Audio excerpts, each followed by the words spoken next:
You're listening to Those Other Girls. I'm Bailey. And I'm Mallory. And we are changing culture and bringing back traditional values. Awesome. So today we have a very special guest. We have Luke Negron, and he is running for office, and he is only 27 years old, so he's super young, like most of us. And so without further ado, Luke, just tell us a little about who you are, your platform, why you're running, things like that. Awesome. Hello, ladies. Thanks so much for having me. And yes, so who I am, Luke Negron. And my platform is basically based on the idea that I think we need to return to citizen leaders, to statesmen and stateswomen, as opposed to career elitists and Washington insiders, which is never what we were meant to have as a country. And so people do mention my age, sometimes in a good light, in a positive light, sometimes in a negative light. And I always hearken back to just the deep history that we have in the United States of young leaders. Rutledge, Monroe, Madison, Theodore Roosevelt. These are people who entered politics in their late teens and early 20s. Some of them were declaration signers. And that is why the age is so low. It's actually only 25 years old to serve in the U.S. House. That's required. And I think that speaks volumes about what we should expect as Americans from our young leaders and from our leaders as a whole. I think it brings a lot of a call to modern, informed leadership, a call to transparency, to relating to the people who you're meant to represent, and those types of things. And I think that we see that rising in popularity on both sides of the issue. The desire for Washington outsiders, for young people, and for multi-ethnic people. All of those are boxes that I think deserve to be checked with qualified individuals. And so that is kind of the impetus behind why I'm doing what I'm doing. I am running against one of those career elitists, for over 40 years in politics and 26 years as an incumbent in the same office is what my opponent, Mike Doyle, has. And that brings me to here where I am with you guys. And one of my passions is speaking to young people and speaking to people who I feel like have kind of lived my life. Like we've lived the same experiences. We know the modern world. And that's why I'm really excited to be here today. Yay. Awesome. Yay. And do you have tips for maybe some young people who are thinking about running or wanting to run, aren't really sure how to get into it, what they should be doing? Yes. Yeah, absolutely. So, I mean, your due diligence and research is always kind of like that's your bread and butter, right? So hopping onto Google, onto Ballotopedia, reading some articles, reading some election codes. It's all super dry, but you have to do it. It's worth it. And you have to know, right? Like I spent hours finding out, how do you declare? Do you go onto your rooftop one day and tell everyone, like I think Michael Scott does this. He's like, I declare bankruptcy, right? Do you say, like, I'm running for Congress and that's it? And then you're on the ballot. Like it is this question that everyone's like, people do it, but I don't know how they do it. Yeah. So look into that. And it differs state to state. Also reach out to me anytime. If you want advice, I'm pretty busy these days. But I try to get back to everyone, even if it's a quick answer. So reach out to not only me, but also then beyond that, something you can really lean heavily on is your network. Build your resume and build your network. So we're talking people who are good with finance, people who are good with social media, people who have connections to local churches, local organizations. You drive by the VFW, the Lions Club, whatever it might be, Rotary Club. Those are organizations, Boy Scouts, people who have a finger on the pulse of local business, the local economy. And most of us have a lot more powerful network than we think we do. And this isn't, so true. It's like a very humbling thing to realize, like, I don't have this power, but I know a guy who does, and I know a girl who knows a guy, and it's very cool to see that. So your network, build that up and build your resume. You know, my resume is went to Grove City College, studied political science, national security, communications, interned with a lot of grassroots political organizations, interned with the RNC. I'm an Air Force veteran. And then you kind of put it all together and you're like, okay, I've got pieces here and there that I can make a formidable opponent of myself. And I think that's kind of the step forward. Build yourself up, build your network up, build the people up around you as well. That's awesome. Yeah, networking is super important. I don't think people realize that your network is how you really get jobs. Like almost all the jobs I've gotten is because of people I've talked to or like I've built a network. Yeah, exactly. And it pushes you from being just a number or just a name on a resume to being someone who, hey, my friend John Smith told me to give this person 5 minutes of my day, so I'll do it. And it's different then because there's that personal, it's like social proof and a little bit of validation changes the world. Absolutely. Yeah. And then, sorry, last thing on this topic, I just thought of this. So I'm finishing up the book, The Defining Decade. And it talks about how in your 20s, you have like two types of networks. You have like your friends that you talk to every day. You guys are pretty much in the same boat. And then you have people who you barely know, but they have like these better jobs or like bosses that you have, but you build a connection with. And it's talking about how like those are the people who you need to be talking to. Those are the people who you need to be connecting with. Those are the people like when it comes to a job that can help you a little bit more than your friend. Because if you and your friend are in the same position, then you guys probably can't. Yeah, you probably can't help each other out. But yeah, and everyone wants it to be their friend, right? Everyone wants it to be like the guy who was asking you to borrow $2 for an ice cream cone. Like they want that to be the guy you build a business with, and you're like, I mean, maybe sometimes that works for people, but maybe it's better to learn from someone who's already been there, done that. Right. Yeah. Right. Exactly. Last, like, serious question, and then we'll get to all the fun stuff. Yeah. Okay. So far, what has been the best thing about running for office? Ooh, the best thing. The best thing has to be something that I realized only in like the past month. I realized I wake up in the morning and I'm still doing work. Like I get tired and I have to drive and go to meetings and my voice gets tired and whatever.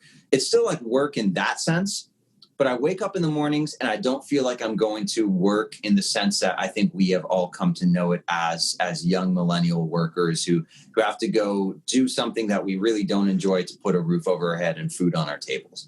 And there are kind of two different definitions of the word work there. And I would really break it down to like your passion and your occupation. And if you can make those the same thing, that's a beautiful thing. And that's what I have right now. Like I am waking up excited to do what I do.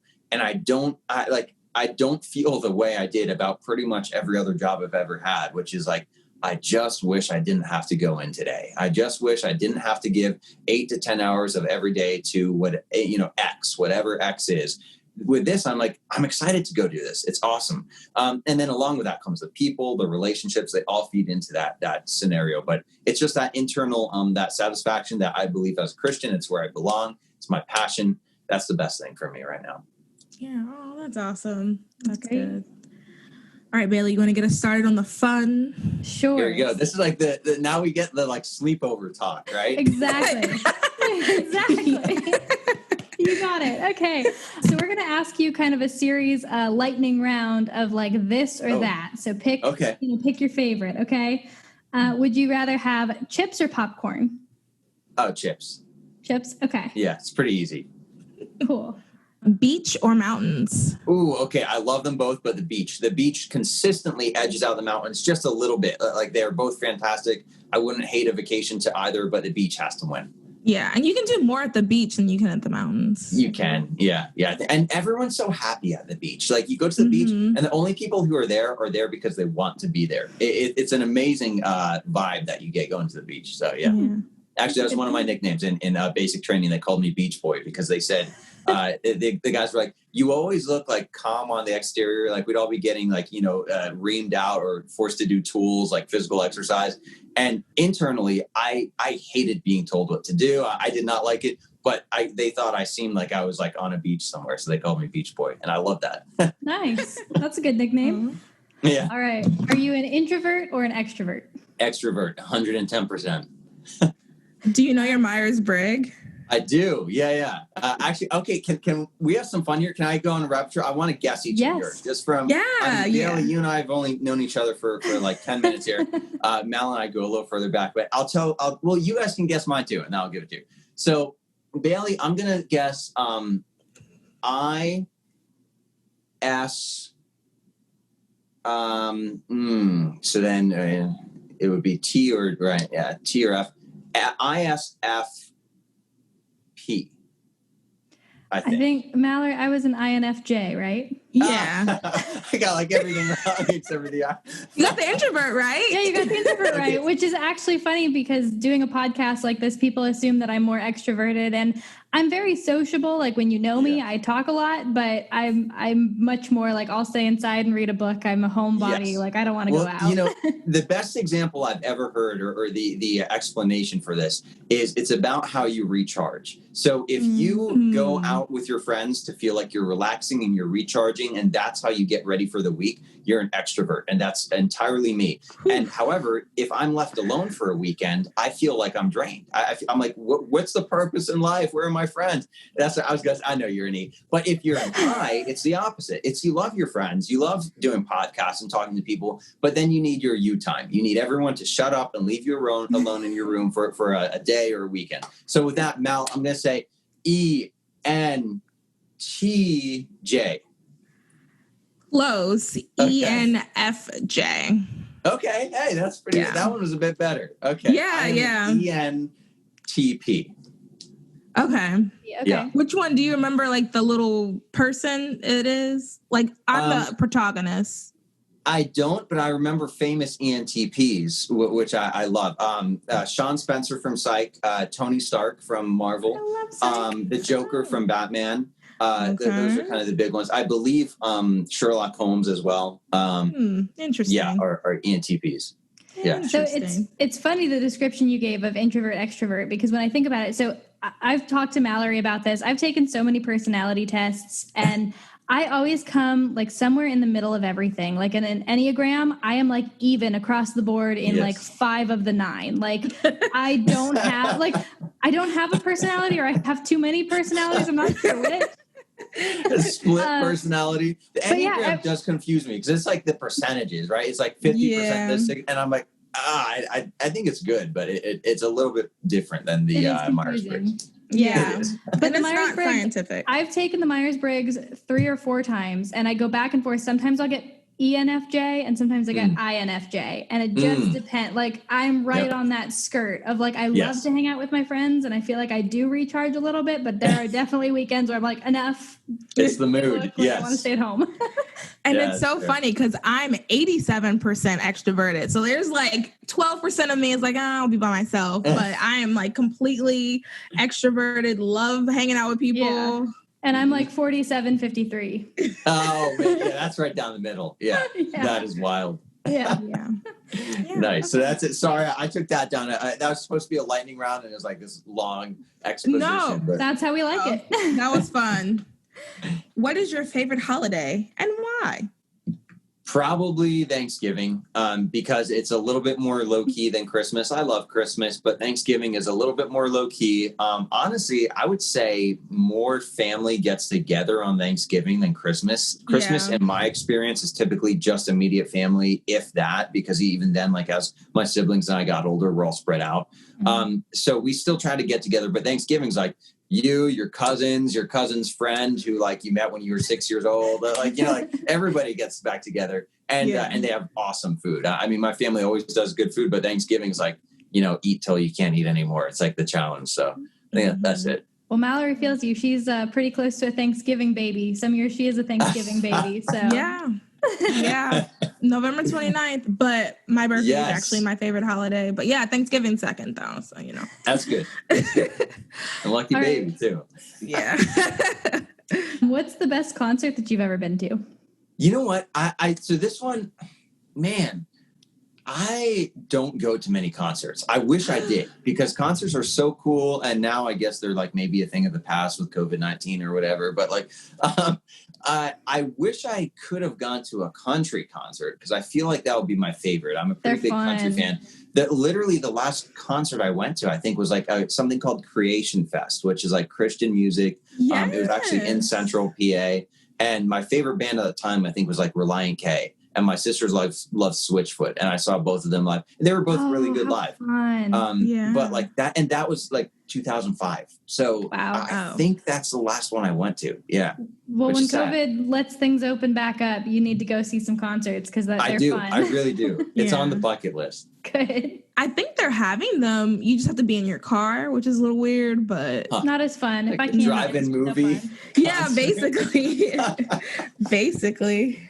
Mosh pit is just cars slamming into each other. Buy a junker just to go down and take it to knockout fights in the parking lot. Exactly. What do you think would be the most fun date to go on? Most fun date to go on. All right, I'm going to take it a little bit down the road. So rather than like a first date thing here, here's what I'm going to say. I think it would be an impromptu trip with your boyfriend or girlfriend who like you're not planning it and you guys maybe on a weekend, on a whim, whatever, or you're, maybe during the week you decide to call in sick and either go like camping or hiking or even get a little crazy with it. Buy like $100 tickets down to Florida and just go for a weekend. It's just like, you know what? I think we've been working a lot. Let's just go. We're going to take 2 or 3 days and then just make it up as you go. Then backpack through wherever you go, camp, whatever, something like that. That's my style. Okay. Wow. I like that. Spontaneous. Yes. Well, ladies, he's single, so just FYI. I've been married too long. I'm like, I forget what, like, I mean, like you said, it's down the road. Like, I guess we could do spontaneous trips. That's not my style at all. I'm much more of a planner. Like, if I don't have a solid itinerary, I'm not going. My husband's all for the let's just hit the road and go. There's that Myers Briggs classification coming up. Right? You're too orderly. I'm like the master of impromptu living it, and you're like, I want it by the book, and that's just different strokes for different folks, you know. And that's where again I'm split because I'm like that when it comes to vacations. I'm like I have to plan my outfits, my hair, my makeup, like everything has to be planned. But at home, I'm like so disorganized. I don't clean a lot. Like I'm not like a type A personality at home, but like vacation time, oh my gosh, like give me a list, and I'm your girl. So fair enough. I feel like I'm the exact opposite of that. Like, I would love a spontaneous trip. That would be fun. But, like, well, I don't know, though, because I also do like to plan. I think I'm a mixture. Like, if you could tell me that we're going to do a spontaneous trip, that would be perfect, actually. That would be the ideal.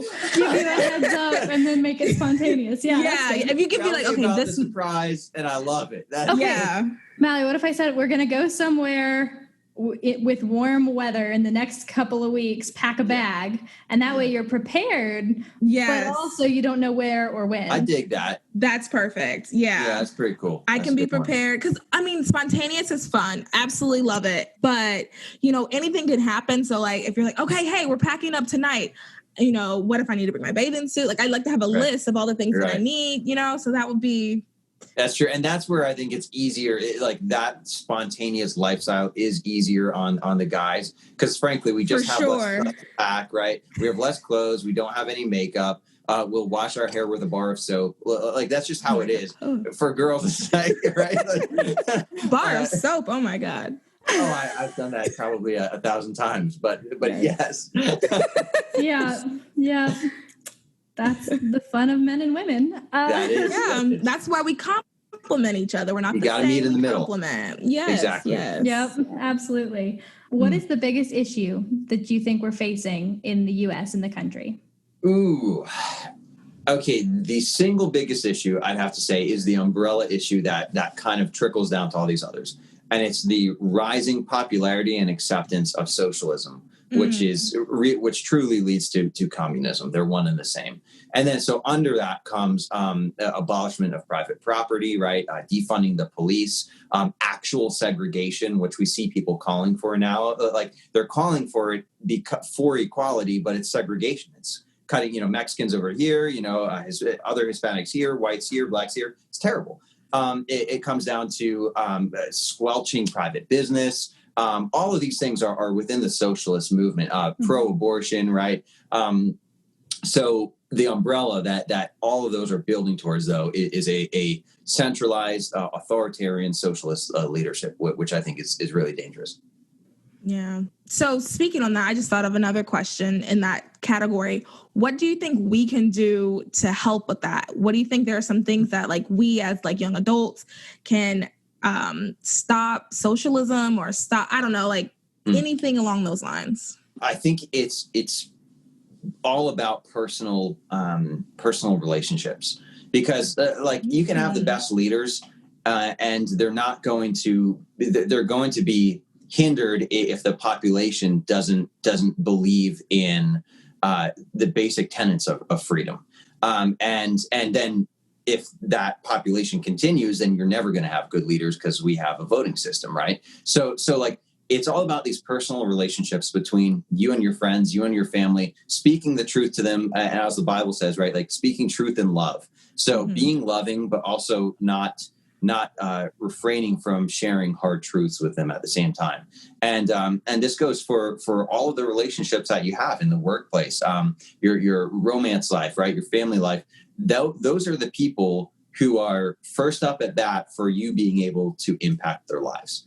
And if we each impacted the top 12 people who we interact with the most, that spider web grows awfully fast, right? Like if I do that with 12 people and then they do that with the 12 people who they interact with the most, and we're actually challenging thoughts and we're bringing facts to the table and we're building these relationships built on trust but not just pandering. So it's like, it's a trust. And when I challenge you, I'm challenging you because I care and because we love each other. That type of a thing is extremely contagious, and it's a good thing. I think that's what we can all do. Yeah. That's awesome. And do you think you're seeing that more in your bubble and around you? Do you feel like you're seeing more millennials, Gen Z starting to do that, take the silent majority out of their silence, so to speak? Yeah, I think more so actually in Gen Z.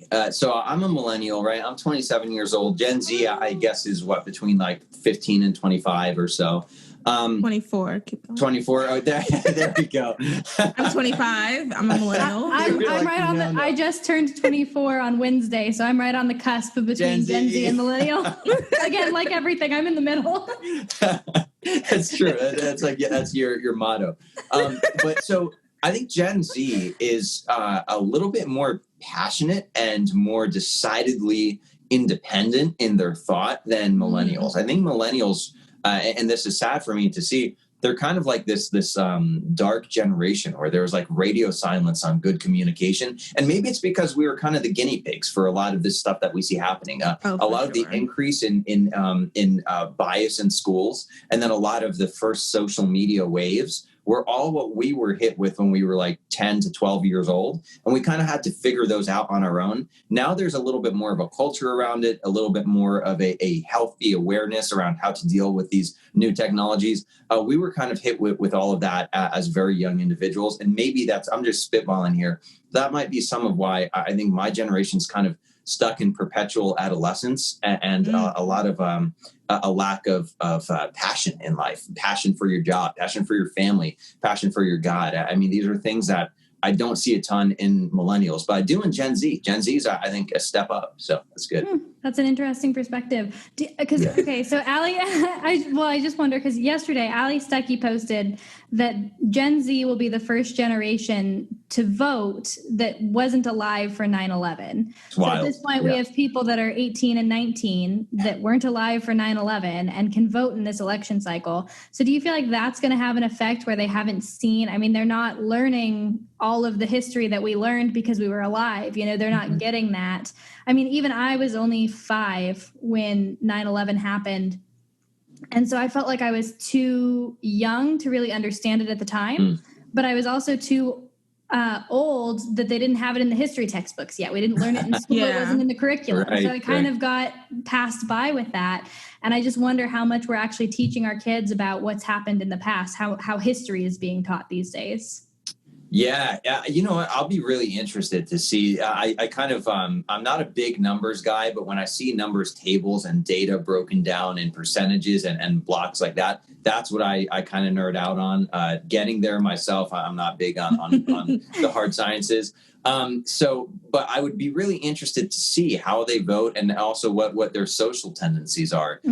Because these are people who grow up reading and hearing about 9/11 in a similar way to how we heard about like Pearl Harbor. It's this kind of non-physical thing. You can't put your hands on it. You can't relate to it because it happened before you existed. So you're like, yeah, that happened in the past. And that's what it is for them. Whereas for all of us, we have some kind of personal, tangible memory tied to that day and tied to everything that happened, how the world changed after that. Right.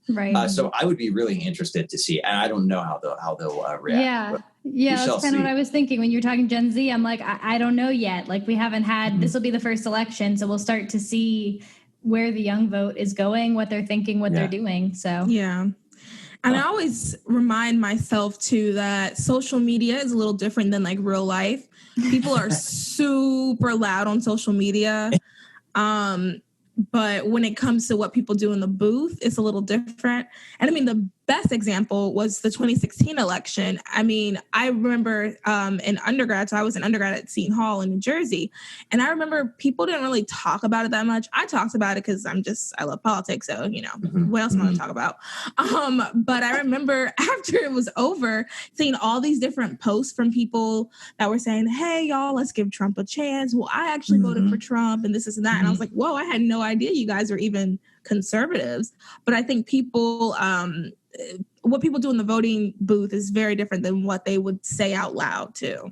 100%. I think you have a lot of people who will look over both shoulders, make sure that no one's behind them, and then privately check a box in the voting booth. Like they don't want anyone to know. And legitimately though, because they're with good reason, because they're scared. They don't want to be called all these names. They don't want to be physically attacked. They don't want to be blacklisted from their communities. And that's what we're seeing happening. So that is something that's a real thing where the vote and the outward expression are sometimes two very different things. Yeah.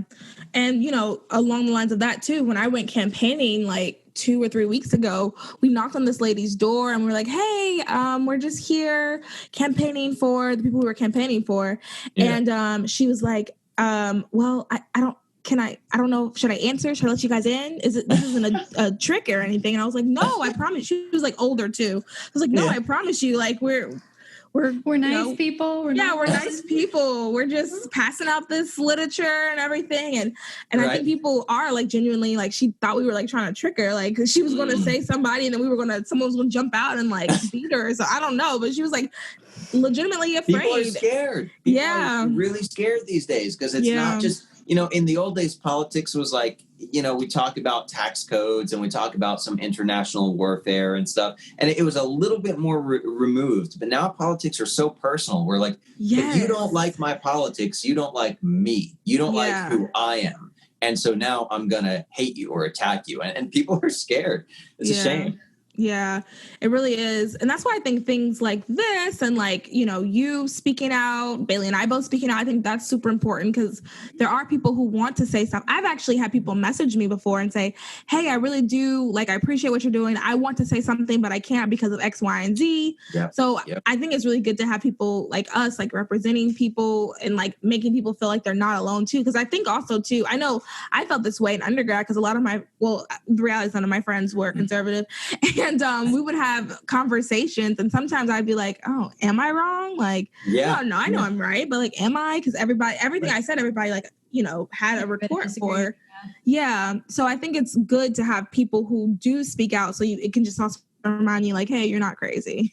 Oh, it's so valuable. It is so valuable for us too. I mean, I'm sure there are times when we see and need to hear other people speaking out. Because it's easy to feel alone and it's easy to fold under pressure and to feel just that outward weight of what's going on and the lies that are being sold. And you do kind of second guess yourself sometimes. And that's why I love doing stuff like this with other outspoken individuals. Yeah. Okay. So before we close, I just thought of one more, this or that. Yeah. Good. I love these. Very interested in what you're going to say. Apple cider or pumpkin spice? This is really easy for me. It's apple cider. I'm not a white girl. I don't wear Uggs, and I don't think that liking autumn is a personality trait. So apple cider. Wow, that last part was a little okay. I was right there with you until that last part. Core, man. You hit me to the core. It's all of my things. Yeah. Did I get you? I got you. Did I? I'm the whitest girl on the planet. I wear Ugg boots. I drink pumpkin spice lattes. Like I sing Taylor Swift in the shower. Like, I'm that girl. Here's truth be told, I do love autumn. I do. And actually autumn also is a great time to take pictures because golden hour in autumn, I'm actually going to go take some now as we're coming into autumn. So I do get some of it. I make fun of people. And pumpkin spice is like fine. I just don't get the like everything is pumpkin spice thing. Like, you know? That's fair. No, I agree with you. I'm apple cider all the way. Yeah. I've always loved apple cider, and you can spice it up a bit. You know, a little cinnamon. Like, it's pretty quality stuff. Nutmeg, yeah. Okay, right, so I'll forgive you for that. Quick apple cider question: cold or hot? Ooh, it depends. If it's a cold autumn day, especially as we get towards winter, hot is better, and especially when it's like outside. If you're here's the perfect way to consume hot, in my opinion. You're at a corn maze. It's a little bit cold out. You've got some friends on. You got on like a vest or a hoodie, and it's cold enough that your fingers feel it, but warm enough that you're having fun outside. And then there's like an outdoor booth with hot apple cider. That's like, yes. But then if I just go into my kitchen, I want to get a glass of cold apple cider. Mm-hmm. So, there's my very, very two-sided answer there. That was a very politician answer. Yes. Right, and that's what I was thinking. When the more political thing I could have said is like, let me answer that question with a question, right? Like how do you like it, Mallory? What do you think is the best? Because I got to know my audience. Yes. Yeah. Tell them. Yeah. Bailey, how do you like? Do you like apple cider? I know you like pumpkin spice more than apple cider, but do you like apple cider at all? I like apple cider, and either way, hot or cold, like he said, it kind of depends. Like if I'm freezing and I'm cold, I want a nice hot cup of apple cider. Yeah. But like, I'm never going to say no to a cold glass at home. Like that sounds good. So. Right on. Okay. See, I only like it hot.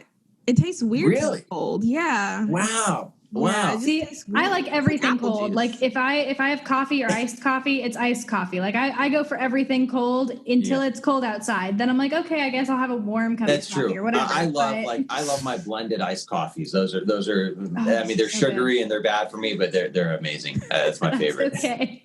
We all got to have a treat once in a while, right? Yes, that's right. I have to limit myself though, especially when I'm driving all the time these days. I find myself like, I'll go to Dunkin' Donuts drive-through today. And then like 2 hours later in the day, I'm driving again. I'm like, yeah, I could do like a little flurry shake or something here. And I'm just sitting in the car, consuming all of these sweets. And I need to work it off. Okay. So last thing for real. No, these are good. These are good. You said Dunkin' Donuts. So do you prefer Dunkin' Donuts over Starbucks? I wouldn't. Yeah, yes, I guess so. It's like a soft yes. And here's why, though. Not because I would say like Dunkin' Donuts tastes better than Starbucks. Rather, I would just say they're so comparable in like their product, and Dunkin' Donuts is cheaper, that I'm like, why not go Dunkin' Donuts? Like, but if someone gets me Starbucks, I'm not like, oh, I want Dunkin' coffee. Like either one is fine. Okay. I'm just curious. Yeah. That's a good question. Thank you. See, and I always... feel like go on. Are Krispy Kreme donuts, is that a thing here? Yes. Here in North Carolina. Up north, there's Krispy Kreme? Mm-hmm. Mm-hmm. Oh, I didn't know that. Yeah, and maybe a lot of them, I know they overexpanded a while ago and closed down a lot of shops, but I know as a kid in PA, like I'd go to church and I would see Krispy Kremes, and we'd go there, and like they used to do this thing where they gave like a free glazed donut to kids. For every like A. Yep. Yeah. That was in high school. Yeah, those are delicious. Okay, so that's why I asked, because I'm from Albuquerque, New Mexico, and so we had Krispy Kremes there. Y'all had Krispy Kremes there too? Yeah. Wait. Yeah. They're everywhere. Everywhere. Okay, I did not know that. So I always wondered, do people like Krispy Kreme or Dunkin' better as far as donuts go? Not coffee, but donuts. Oh, Krispy Kreme. Okay. Oh, for me, like that's not even close. Like, cool. Yeah, because Krispy Kreme. I thought I was the only one. I was like, why does everyone like Dunkin'? Okay, it's just for the coffee. No, yeah, because like you can literally see them being made, right? And you can get them hot and stuff. Like they're amazing. Okay. Yeah. Cool. Well, that's good to know. Good information. Big sucker for that. Yeah. What's your favorite kind of donut? I do really like a fresh, hot glazed donut. But then if we're gonna go for a colder donut, I like the cream filled and not what's it called? Not filled with pudding or whatever. Like some of them have like pudding in the middle. Boston cream one. You don't like the Boston cream? I think Boston cream's like the thicker, that is the cream I like. Like it's not the one that tastes like it's just got vanilla pudding in the middle. That's not the one I like. I like the one that tastes like it's got like almost like thicker Cool Whip in the middle, kind of, if that makes sense. Okay. Or like cake frosting in the middle, you know? Oh, those are good. Yeah. That type of stuff. That's killer. Yeah. Awesome. I'm not the biggest donut fan, but I would prefer Krispy Kreme over Dunkin'. But to be honest, I can't remember the last time I went to Krispy Kreme. Yeah, same. I know. We need to go get donuts one of these mornings. And that'll be great. I just don't like just plain donuts. Meet halfway from Albuquerque. Yeah. No, I'm in North Carolina with her now. I'm just from Albuquerque originally. I moved here in May, so I'm still new. Nice. The Carolinas are awesome. As a beach lover, that's the way to go. Yeah, I gotta learn the South. I'm still really unfamiliar with like everything that's here. Yes, the South is where it's at. Everyone, once you're finished your political run, move down to the South. Everything is nicer. People are. I do love the South. No, you're preaching. I mean, I gotta say, Southern culture, Southern beaches. The food it's really good. And I'll say we call like Central PA here like Pennsylvania because it really is very, very country in its orientation. But and so like we've adopted a lot of that and kind of like the working class, Midwest style. It's not terribly different from the South, but I love the South. Bama, the Carolinas, Florida. I've been to a few times this year. It's a special place, definitely. And the politics, gotta love them. Yes. But we're turning blue, but hopefully we'll figure out, right? I think we're purple right now, right? Probably purple. I think here's a prediction. North Carolina goes red this year. I agree. I hope so. Bucket. Yeah. Hey, I moved out of Albuquerque because there's no hope of that place turning red. I mean, I always hope that there's hope, but I've never once voted there and seen it go red. So New Mexico and Colorado are two places that I wish were red, but I just see them kind of as too far gone at this point. Yeah. California too. Yeah. New Mexico's like 50 years Democratic. Like there's just no hope. So yeah. So no, we're excited. And Pennsylvania, are you guys typically blue or? It's hard to say. So I guess we would right now be considered a blue state because our mayor is Democratic. Okay. But really, if you look at the geography, it's overwhelmingly red. And really, it's Philly and Harrisburg that are the deep blue areas. And then the weird part is we got a Democrat mayor, but we went for Trump in 2016. So it's a swing state very much. Oh, cool. So. Okay. Yeah. Cool. Well, awesome. Is there anything else that you'd want to say before we wrap up? Just please reach out, negron2020.com, negron2020.com. All of my social media is linked there. If you scroll to the bottom of the page, you'll see Instagram, Twitter, Facebook, and I think also an Amazon page where we've got like team shirts for sale and stuff. So if you want to reach out to me, that's probably the best central place to find all of my contact. Awesome. Well, thanks so much for taking the time. Yeah. Thank you. All right, y'all. You've been listening to Those Are the Girls. Bye. Thank you guys for watching today's episode of Those Other Girls. Make sure you also listen wherever you get your podcasts.